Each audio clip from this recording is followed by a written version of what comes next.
Om Swastiastu. Perkenalkan, saya Eni, perwakilan dari Universitas Mahasaraswati Denpasar dalam kompetisi memperingati Desnatalis 7 Institut Teknologi Kalimantan dengan tema The Miracle of Technology for the New Capital City. Pada kesempatan kali ini, saya akan mempresentasikan artikel ilmiah yang berjudul Pengelolaan Sampah Anorganik melalui Pemanfaatan Teknologi Fun Station dan Aplikasi Digital Rapel.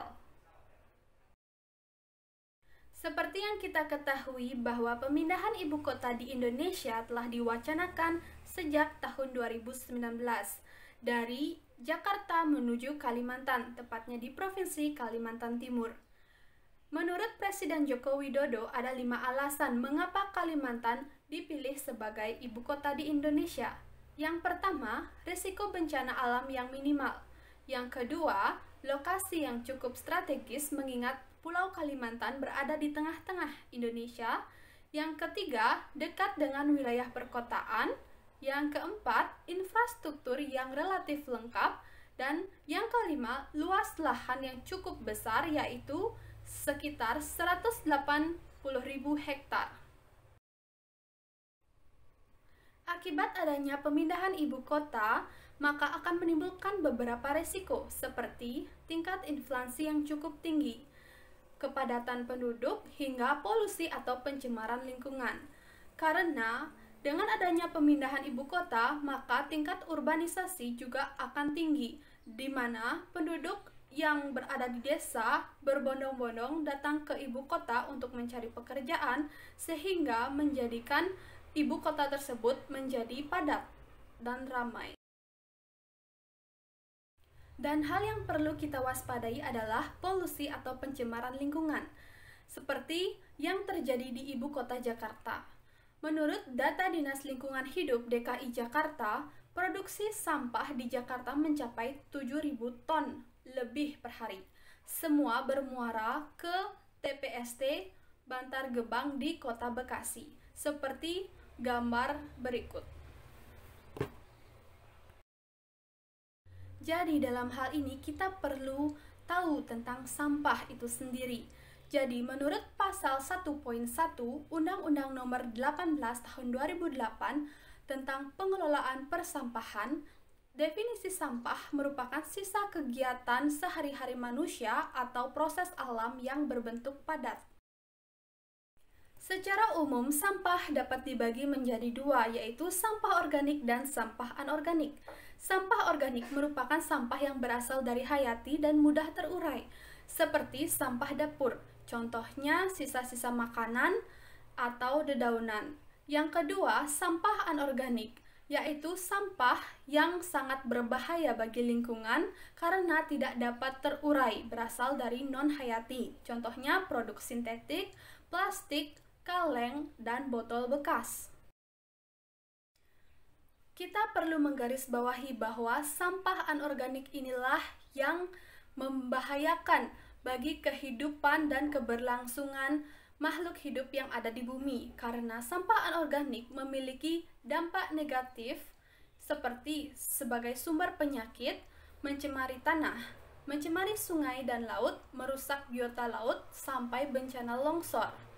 Jika dibiarkan tertimbun, maka sampah-sampah tersebut bisa menjadi sarang bakteri atau bahkan tempat didiami oleh nyamuk yang bisa berbahaya bagi manusia itu sendiri.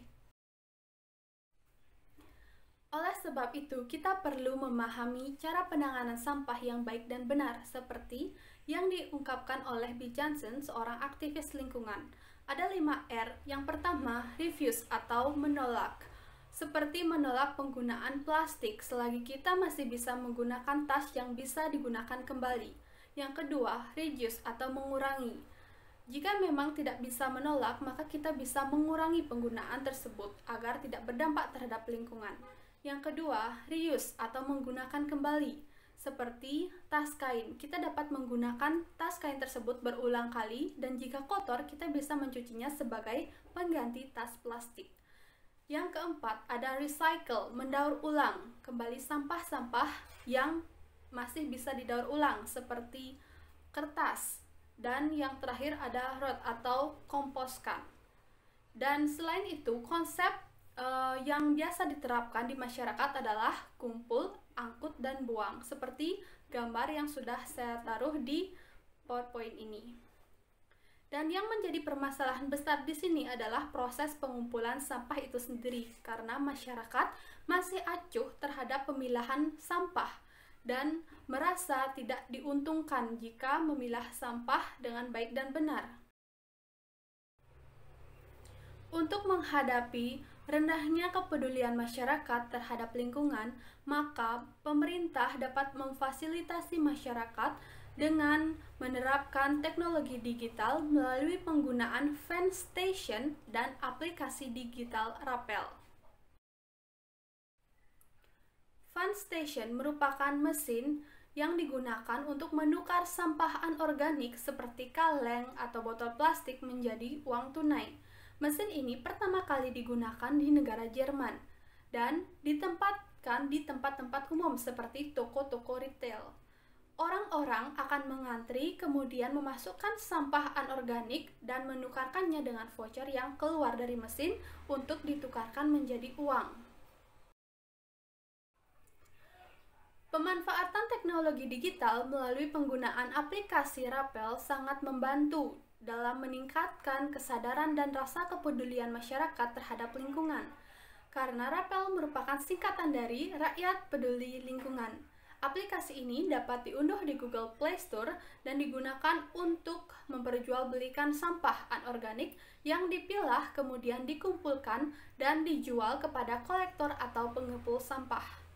Aplikasi ini dikembangkan dan disosialisasikan pertama kali di daerah Yogyakarta, Indonesia, sebagai sarana dalam mempermudah komunikasi antara penjual dan pengepul sampah itu sendiri.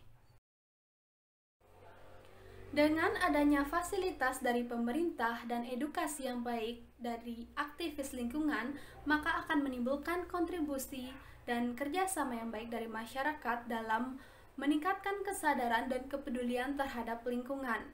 Karena setiap tindakan kecil sangat berarti. Mari kita lindungi lingkungan bersama-sama, tidak hanya di Kalimantan sebagai ibu kota Indonesia nantinya, namun juga di seluruh Indonesia.